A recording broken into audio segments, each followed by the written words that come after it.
separatists in eastern Ukraine reportedly backed by Russia, accused government forces on Thursday of opening fire on their territory 4 times in the past 24 hours, and said they were trying to establish if anyone had been hurt or killed.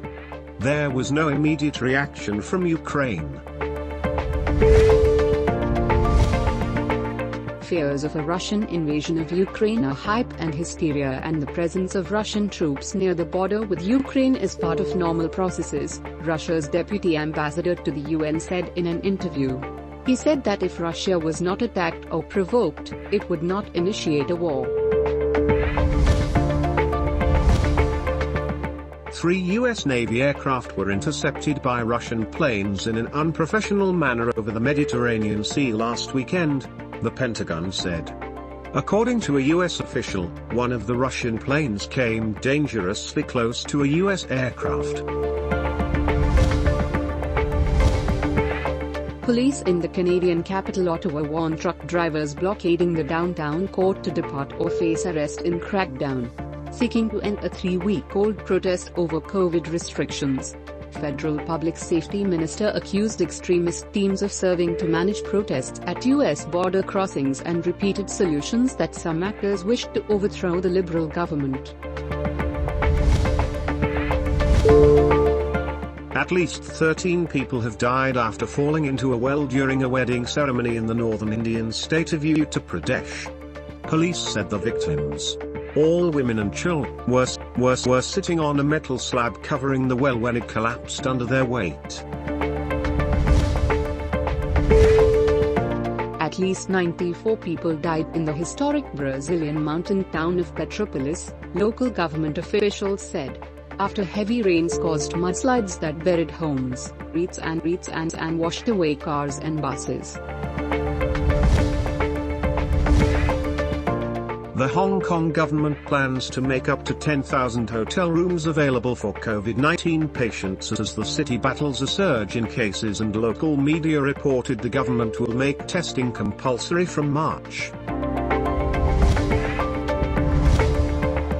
40 more deaths and 2,870 new positive cases of coronavirus have been reported in the country during the last 24 hours.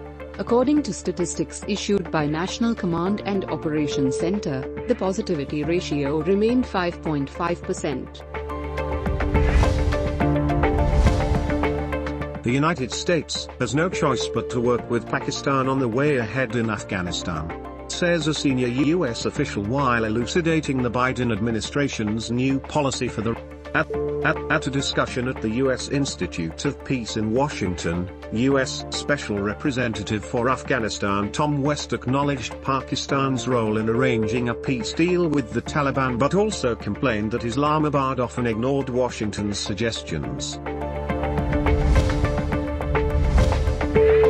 Microsoft co-founder Bill Gates has arrived in Islamabad for a one-day visit to Pakistan, sources said Thursday. He will meet Prime Minister Imran Khan, and visit the National Command and Operations Center headquarters. The National Electric Power Regulatory Authority has approved a relief in electricity rates on account of fuel charges adjustments for the consumers of K-Electric. The consumers will get a relief of 3.3 billion rupees due to a reduction in electricity rates on account of fuel charges adjustments. The relief will be given to the consumers in the bills of March 2022. A training camp for available Test players started in Karachi today ahead of the Pakistan-Australia Test series. The first test between the two countries will take place in Rawalpindi from March. This will be followed by the second test from 12 to 16 March at the National Stadium and the third test from 25 to 25 March in Lahore.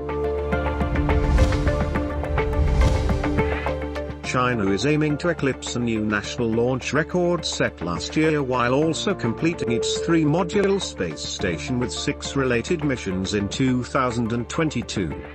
The China National Space Administration is preparing to launch 2 new space station modules, named on separate Long March 5B rockets in the coming months.